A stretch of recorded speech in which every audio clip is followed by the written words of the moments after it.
Good evening friends ये modern history का कुछ इंपॉर्टेंट क्वेश्चंस हैं। कुछ क्वेश्चन जो है हेडमास्टर के एग्जाम में अभी आया हुआ था और कुछ क्वेश्चन पुराने हैं। मुझे जिस जिस टॉपिक के और जो इंपॉर्टेंट क्वेश्चन लगे उसका मैं एक फॉर्मेट बनाया हूँ। आप लोग ये क्वेश्चंस जरूर सॉल्व करिएगा। आप इसे एक टेस्ट के रूप में दे सकते हैं। बाकी मैं कुछ चीजें इसका एक्सप्लेन कराऊंगा, आप लोग उसे नोट कर सकते हैं। जितना टॉपिक मैं बताया था, आप लोग मेरा मॉडर्न हिस्ट्री का जो इंपॉर्टेंट टॉपिक्स है मैंने यूट्यूब पर बताया था, उसको देख लीजिए। जितना टॉपिक बताया था हेडमास्टर का क्वेश्चन आप देखेंगे, एक एक क्वेश्चन उसी टॉपिक से आया है, उससे बाहर नहीं आया है। इसलिए आप लोगों को मैं बता दूं कि अगर आप लोग 19 से 22 जुलाई के बीच में पेपर देने जा रहे हैं तो एक बार मेरा टॉपिक जरूर देख लीजिएगा। जो टॉपिक मैंने बताए थे उसको देख लीजिएगा। क्वेश्चन वहीं से आएंगे, उससे बाहर नहीं जाएंगे। प्रीवियस ईयर क्वेश्चन से बहुत मतलब आया हुआ है, तो उसको भी आप लोग जरूर देख लीजिएगा। बाकी अभी जो मैं टेस्ट कराने जा रहा हूँ इसको टेस्ट के रूप में दीजिएगा। मैं 3 से 4 सेकंड रुकूंगा, आप अपना आंसर दे सकते हैं। जैसा कि पहला क्वेश्चन है कि 1922 में चित्तरंजन दास की अध्यक्षता में भारतीय राष्ट्रीय कांग्रेस का अधिवेशन कहाँ पर हुआ था? तो इसका सही आंसर बताइए। गया, छपरा, पूर्णिया, भागलपुर। तो इसका सही आंसर हो जाएगा गया। आप लोगों को बताते चले कि 1923 में चित्तरंजन दास और मोतीलाल नेहरू ने मिलकर स्वराज पार्टी का गठन किया था। क्वेश्चन ये भी पूछा जाएगा आपसे, एक क्वेश्चन आया हुआ था टीआरई 2 में कि स्वराज पार्टी का गठन किसने किया था, तो उसमें चित्तरंजन दास और मोतीलाल नेहरू दोनों दिया था। तो उसका सही आंसर आपका हो जाएगा उपयुक्त में से एक से अधिक। तो ऐसे क्वेश्चन आपके आ जाएंगे। फिर दूसरा क्वेश्चन है आपका, 8 अप्रैल 1929 को केंद्रीय असेंबली में बम फेंकने वाले कौन थे? तो इसका सही आंसर बताइए। भगत सिंह एवं बटुकेश्वर दत्त, चंद्रशेखर आजाद एवं रास बिहारी बोस, सरदार ऊधम सिंह एवं यशपाल, भगत सिंह एवं राजगुरु। इसका सही आंसर आपका हो जाएगा भगत सिंह एवं बटुकेश्वर दत्त। दोस्तों इसका पीडीएफ मैं अपने टेलीग्राम चैनल पर दे दूंगा। आप लोग टेलीग्राम ग्रुप से जुड़ जाइएगा, उसका लिंक कमेंट बॉक्स में रहेगा, वहां से आप जुड़ सकते हैं। मैं इसका पीडीएफ जो है वहां पर प्रोवाइड कर दूंगा। आप लोग यहाँ से एक बार देख लीजिएगा और फिर पीडीएफ को 2-3 बार अगर रिवाइज करेंगे तो आप लोगों को लगेगा कि हाँ क्वेश्चन जो है आपके रेंज में है। नेक्स्ट क्वेश्चन पढ़ते हैं हम लोग। फरवरी 1946 ईस्वी में नौसेना का विद्रोह कहाँ से प्रारंभ हुआ? विशाखापत्तनम, कराची, कलकत्ता, बम्बई। तो इसका सही आंसर हो जाएगा बम्बई। इसका सही आंसर बम्बई है। 1946 में नौसेना का विद्रोह हुआ था। नेक्स्ट क्वेश्चन, संविधान प्रारूप समिति के अध्यक्ष कौन थे? Doctor Rajendra Prasad, K M Munshi, Sachchidanand Sinha, doctor B R Ambedkar.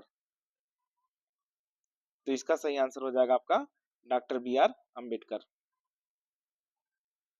आप लोग क्वेश्चन बताइए कि संविधान को बनने में कितना समय लगा और संविधान के सलाहकार कौन थे? ये क्वेश्चन आप लोग कमेंट बॉक्स में जरूर बताइएगा। नेक्स्ट क्वेश्चन है, भारतीय राष्ट्रीय कांग्रेस का द्वितीय अधिवेशन कहाँ पर हुआ था? पूना, दिल्ली, लाहौर, कलकत्ता। इसका सही आंसर हो जाएगा आपका कलकत्ता। और इसकी अध्यक्षता किसने किया था? दादा भाई नौरोजी ने। आप लोग एक क्वेश्चन का कमेंट बॉक्स में जरूर बताइएगा आंसर कि भारतीय राष्ट्रीय कांग्रेस का ऐसा कौन सा अध्यक्ष था जो विदेशी था, पहला ऐसा विदेशी था। जरूर कमेंट करिएगा। नेक्स्ट क्वेश्चन, निम्न में से कौन सी जोड़ी सही नहीं है? शेरशाह सूरी, समस्तीपुर में मकबरा, डॉक्टर राजेंद्र प्रसाद, संविधान सभा के अध्यक्ष, पटना उच्च न्यायालय की स्थापना 1916 ईस्वी, स्वामी सहजानंद सरस्वती, ऑल इंडिया किसान सभा। तो आप लोग का इसका सही आंसर हो जाएगा समस्तीपुर में मकबरा। कौन सा सही नहीं है यानी कि कौन सा गलत है? तो ये गलत हो जाएगा, क्योंकि एक क्या हो जाएगा सासाराम में। शेरशाह सूरी का मकबरा कहाँ है? सासाराम में। अब एक क्वेश्चन पॉलिटी से भी आ गया है, इसको भी देख लीजिए। भारत का कार्यवाहक मुख्य न्यायाधीश नियुक्त किया जाता है। तो इसका आपका सही आंसर हो जाएगा भारत के मुख्य न्यायाधीश के परामर्श से राष्ट्रपति द्वारा। खैर पॉलिटी का क्वेश्चन नहीं कराना था, बीच में आ गया, कोई बात नहीं। मैं आप लोगों को मॉडर्न हिस्ट्री का क्वेश्चन करा रहा हूँ। सत्याग्रह प्रकाश के लेखक हैं दयानंद सरस्वती, स्वामी विवेकानंद, राजा राम मोहन राय, बाल गंगाधर तिलक। तो इसका सही आंसर आपका हो जाएगा दयानंद सरस्वती। इसका क्या हो जाएगा? दयानंद सरस्वती। राजा राम मोहन राय से रिलेटेड जानकारी रख लीजिए कि ये सती प्रथा के विरोधी थे और जो है आत्मीय सभा की भी स्थापना किए थे। बाल गंगाधर तिलक का गीता रहस्य, इनका जो है क्या है? गीता रहस्य। बाकी होम रूल लीग से भी संबंधित है, ये चीजें देख लीजिएगा एक बार। नेक्स्ट क्वेश्चन है आपका, किसके कार्यकाल में कलकत्ता, मद्रास तथा बंबई विश्वविद्यालय स्थापित किए गए? ऑप्शन है lord Elgin, lord Canning, lord William Bentinck, lord Curzon. तो आपका इसका सही आंसर हो जाएगा आपका लॉर्ड कैनिंग। 1857 में वुड डिस्पैच की अध्यक्षता में इसका विश्वविद्यालय का जो है स्थापित किया गया था। ये आप लोग जरूर देख लीजिएगा। विलियम बेंटिक से आप लोग जानते हैं कि सती प्रथा के ये जो है ये कानून लेकर आए थे और कई सारे सामाजिक सुधार किए थे, शिक्षा के क्षेत्र में भी अच्छा सुधार किया था। लॉर्ड कर्जन के बारे में जानते हैं कि 1905 में बंगाल विभाजन जो है इन्हीं के समय में हुआ था, तो ये इंपॉर्टेंट था। सबसे पहले कौन सी घटना हुई? जलियांवाला बाग हत्याकांड, स्वराज पार्टी की स्थापना, काकोरी ट्रेन लूट, असहयोग आंदोलन। तो आपका इसका सही आंसर हो जाएगा जलियांवाला बाग हत्याकांड कब हुआ था? ये हुआ है 1919 में। स्वराज पार्टी की स्थापना 1923 में और काकोरी ट्रेन लूट जो है 1925 में हुआ है। असहयोग आंदोलन आपका 1920 में हुआ है। तो सबसे पहले आपका क्या हुआ है? जलियांवाला बाग हत्याकांड। नेक्स्ट क्वेश्चन हम लोग देखते हैं, कांग्रेस संगठन में उदारवादियों पर आक्रमण करने के लिए सुरक्षित वाल्व सिद्धांत का किसने प्रयोग किया था? तो ये क्वेश्चन मैं बता चुका हूँ, बेमेश चंद बनर्जी, बदरुद्दीन तैयब जी, लाला लाजपत राय। तो इसका सही आंसर हो जाएगा आपका लाला लाजपत राय। नेक्स्ट क्वेश्चन, किसने जागरूक हिंदुओं के विरुद्ध याचना का आयोजन किया जो सती के जलाने के पक्षधर थे? तो इसका आपका सही आंसर बताइए। Raja Ram Mohan Roy, M G Ranade, B M Malabari. तो ये आपका हो जाएगा राजा राम मोहन राय। राजा राम मोहन राय को बहुत अच्छे से पढ़ लीजिएगा, यहाँ से क्वेश्चन आपके आ सकते हैं। एम जी रानाडे भी इंपॉर्टेंट है, इनसे भी रिलेटेड जो भी संस्था होगी उसको जरूर देख लीजिएगा। ब्रिटिश सरकार को उखाड़ फेंकने के लिए किसने एक हिंसात्मक भूमिगत आंदोलन को संगठित किया था? जयप्रकाश नारायण, राम मनोहर लोहिया, श्रीमती अरुणा आसफ अली, उपयुक्त में से एक से अधिक, उपयुक्त में से कोई नहीं। बताइए इसका सही आंसर उपयुक्त में से एक से अधिक हो जाएगा। 1942 के भारत छोड़ो आंदोलन के बाद में ये सभी लोग मिलकर जो है भूमिगत आंदोलन को संगठित कर रहे थे।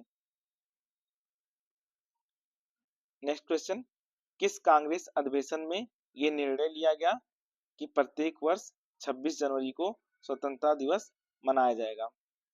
कलकत्ता अधिवेशन 1928, कराची अधिवेशन 1931, लाहौर अधिवेशन 1929, उपयुक्त में से एक से अधिक, उपयुक्त में से कोई नहीं। तो इसका सही आंसर आपका हो जाएगा लाहौर अधिवेशन। इसी में जो है ये तय हुआ था कि अगला जो 26 जनवरी 1930 है उस दिन जो है हम लोग स्वतंत्रता दिवस मनाएंगे।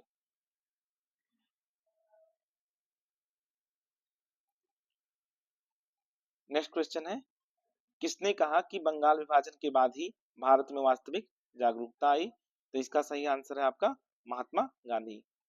इसका सही आंसर आपका क्या हो जाएगा? महात्मा गांधी। महात्मा गांधी बहुत इंपॉर्टेंट है, इनको भी देख लीजिएगा। देखिए हर ऑप्शन में लगभग राजा राम मोहन राय, महात्मा गांधी आ रहे हैं, तो इनको जरूर देख लेना है आपको। किसने आजाद हिंद फौज की कमान संभाली और इसे दिल्ली चलो की प्रसिद्ध घोषणा दी? रास बिहारी बोस, मोहन सिंह, शहनवाज खान, उपयुक्त में से एक से अधिक, उपयुक्त में से कोई नहीं। तो इसका सही आंसर आपका हो जाएगा उपयुक्त में से कोई नहीं। क्यों? क्योंकि इसको जो है सुभाष चंद्र बोस ने दिया था, ये सुभाष चंद्र बोस ने। नेक्स्ट क्वेश्चन आप लोग देख लीजिए, 64 दिन की भूख हड़ताल के बाद जेल में जतिन दास की मृत्यु हुई थी, किस भारतीय नेता ने जतिन दास की प्रशंसा की थी? जवाहरलाल नेहरू, एम ए जिन्ना, लाला लाजपत राय, उपयुक्त में से एक से अधिक, उपयुक्त में से कोई नहीं। तो इसका सही आंसर आपका हो जाएगा जवाहरलाल नेहरू।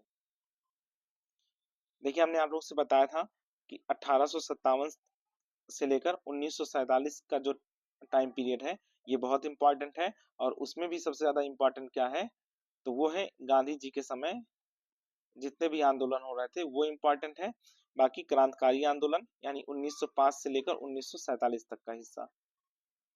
बहुत अच्छे से इसको तैयार कर लीजिएगा क्योंकि यहाँ से आपके क्वेश्चन मिल जाएंगे। नेक्स्ट क्वेश्चन है, भारतीय संघ के साथ भारतीय राज्यों के एकीकरण में किसने महत्वपूर्ण भूमिका निभाई? सरदार वल्लभ भाई पटेल, मौलाना अबुल कलाम आजाद, जवाहरलाल नेहरू, उपयुक्त में से एक से अधिक, उपयुक्त में से कोई नहीं।